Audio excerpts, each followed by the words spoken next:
Welcome to the Defense and Aerospace Report. I'm Vago Muradian here in Northern Virginia at NavalX, the Agility and Innovation Cell that works directly for the Assistant Secretary of the Navy for Research, Development, and Acquisition, none other than Hondo Gertz, and it's our honor to be talking to Commander Sam Chubs Gray, Chubs with one B, if you were wondering about it, F-18 pilot, who is the director of NavalX's Tech Bridges, of which now there are 5, which we want you to talk about. And Captain John Margolick, who is a Marine Corps lawyer, but a rifleman, as every Marine is, so he's as deadly or deadlier than your average lawyer, I think you would say. That's right. Yeah, I can really damage you both with a brief or with an M4 carbine.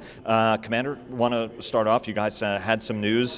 Hondo Gertz, the Assistant Secretary of the Navy for Research, Development, and Acquisition, was just here talking about the big news, the 5 new centers that you guys now have. Walk us through the 5 centers, what they're going to be doing, and what success looks like for NavalX. Absolutely. So today we announced our first 5 tech bridges, and tech bridges are efforts where we'll have off-base facilities where the naval workforce, deck plate sailors, and Marines can go and collaborate with non-traditional partners, and by that we mean startups, small businesses, academia, nonprofits, and private capital. So people that we traditionally have a hard time doing business with. So these first 5 tech bridges are going to be in Newport, Rhode Island, Orlando, Florida, Crane, Indiana, Keyport, Washington, and San Diego, California. So we're really excited. Those regions really stood out to us as places that had already been connecting with these different groups, these different entities, and really would provide a great resource for us to expand what we're already doing here at NavalX, trying to connect the warfighter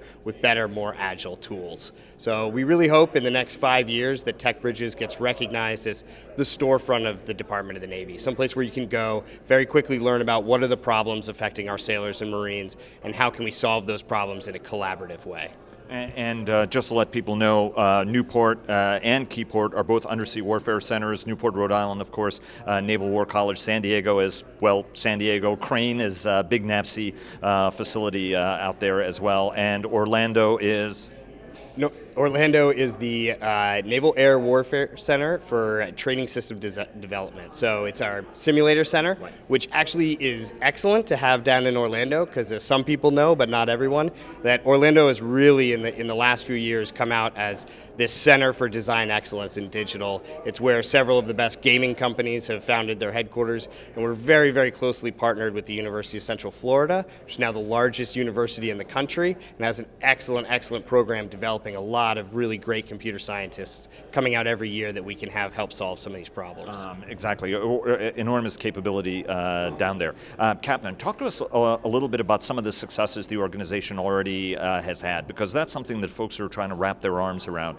Walk us through some of the successes you've had, because at this point, Marines are already being trained, and as we heard from the field, there were a couple of successes you guys already have under your belt, given that you've only been around since February. Yeah, that's absolutely true, although I should emphasize that really it's successes that have already been felt out in the fleet, and by and large what we're doing is finding what works in one place and making it available to as many other people as humanly possible as fast as we can. So the Center for Adaptive Warfighting is a great example. It's a collaboration with the 2nd Marine Logistics Group and the 2nd MEF Information Group. It was sourced out of the Marine Combat support schools down at Camp Johnson in North Carolina, and it's a response to the question of how do we start doing things faster, recognizing and adjusting to problems as they come into our field of view. We're already deploying tools like Agile Scrum, like Warfighter-Centered Design, like crowdsourcing, like Lean Startup, which we're sourcing from agencies within and around the Department of Defense, finding people who've already proven them out where they are in rigorous, numerically shown methods, with changes already to the units around them, and then we're training Marines. We've already put a couple hundred through, and we're looking for ways to scale that not only at Camp Johnson, but once we've proven that a thing that works in one place can be lifted and shifted to a second place, why not a third? Why not a fourth? Why not 100 across both services, across the entire naval workforce, which is what NavalX does, right? We find tools and experts for people who are looking to do it faster, better, harder, stronger, wherever they are.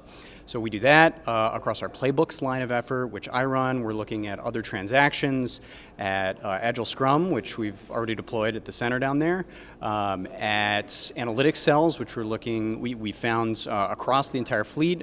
Prime example would be the Commander of Naval Air Force's Force Readiness Analytics Group. They're doing great work there using cutting edge technology run by pilots. Everybody can learn how to do this stuff. And it's just a matter of us figuring out that it's available and devoting the time, trust, top cover, resources, and a little bit of that trademark grit to make sure that we're doing it fast and well.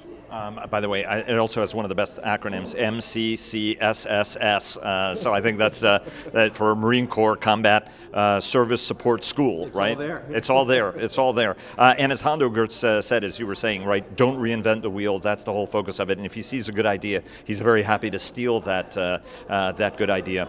Let me ask you, Commander, how do you make this work? Because this is a cultural challenge. I think it's been organized, and I think Secretary Gertz wants the right outcome for this, to not put his organization at the top, really put it at the bottom, because you're supposed to pull ideas, help noodle them around, and then get them back out. But at the end of the day, you don't have a lot of money, which is always key. Right. And at each of these commands, you guys will be seen as outsiders who are coming in with a crowbar to jack with my finely machined plan. Sure. Because as we know, for each highly innovative person, there's somebody who may be somewhat less than innovative at the end of the day. Right. So how do you guys organize this structurally to get the success everybody wants at the end of the day? Because, not have such an abundance of good ideas that they all end up sort of derailing everything else, right? So, how does this work mechanically and spiritually?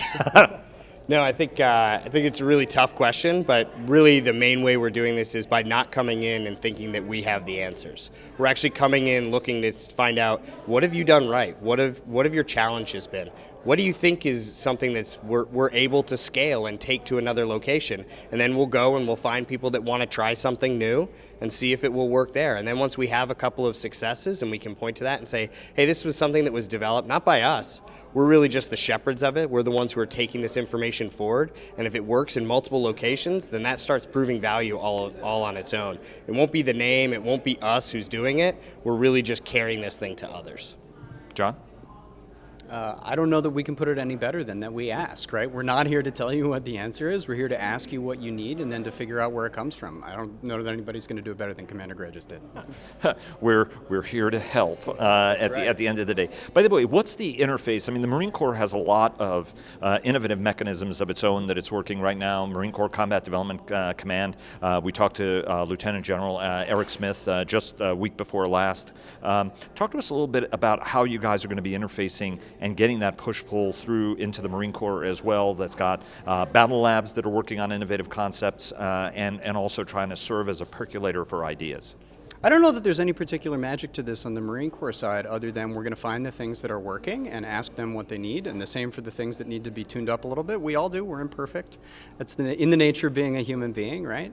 But as we build the networks, as we have people in, as we host them, as we document the successes that they're already having across the fleet and offer to them successes which have been taken from elsewhere that they can take on wholeheartedly where they are, those networks are going to grow organically. And I think it would be both hubristic might be the right word for us to say ahead of time what the right form of that network is going to be.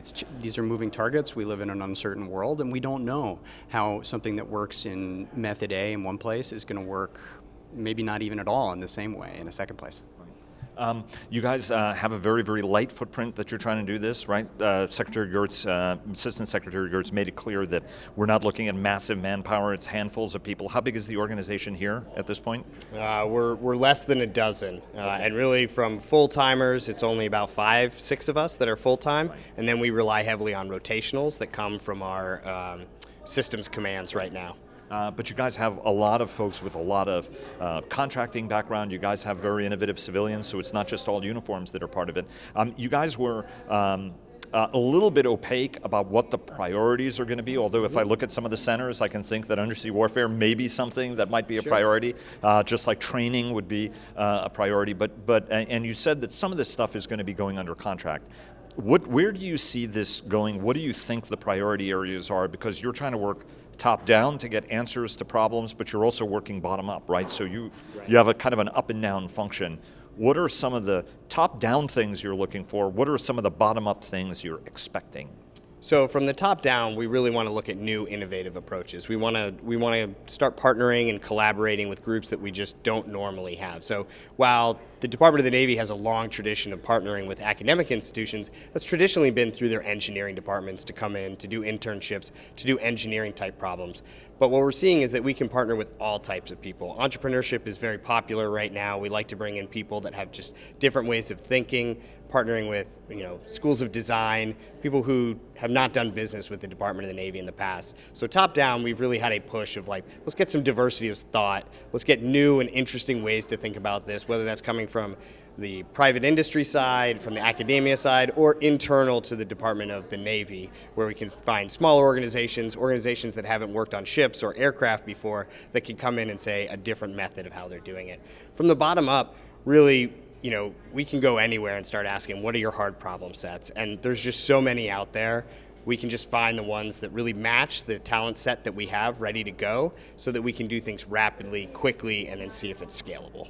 Commander Sam Chubs Gray, who is the director of NavalX's tech bridges, building bridges to the rest of industry, academia, and across the Navy, and Captain John Margolick, who is the Marine here on the NavalX tech bridges staff. Guys, thanks very much. Fair winds following seas, and look forward to coming back and touching base with you, since you're so local and you guys have great coffee, cold brew, and all the kombucha you can drink. Great, come back anytime. We try to make it easy to come by. Good to have you.